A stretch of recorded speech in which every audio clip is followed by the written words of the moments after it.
Hi guys, ഇന്ന് ഞാൻ ഉണ്ടാക്കാൻ പോകുന്നത് വാട്ടർമെലൻ ഷേക്ക്. മിക്സി എടുക്കുക, വാട്ടർമെലൻ എടുക്കുക, ഇടുക. കുരു കളഞ്ഞാൽ അത്രേ എളുപ്പമായി, നമുക്ക് ഫിൽറ്റർ ചെയ്യണ്ട. ഓക്കെ, ഇത്ര വേണമെന്ന് ചോദിച്ചാൽ വേണം, കാരണം ഇവിടെ കുറച്ച് പേരുണ്ട്, ഞാൻ മാത്രമല്ല. കുടിക്കാൻ വലിയ താല്പര്യമൊന്നുമില്ല, കൊടുക്കും. ഓക്കെ, നെക്സ്റ്റ് ഷുഗർ നമ്മൾ കുറച്ച് ഡാലും, മൊത്തം ഡാലി. നെക്സ്റ്റ് മിൽക്ക്,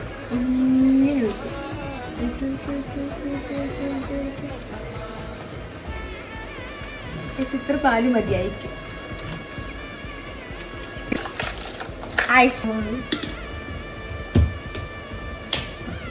ഇനി ഈ ഷേക്ക് അടിച്ചിട്ട് നമുക്ക് കാണാം.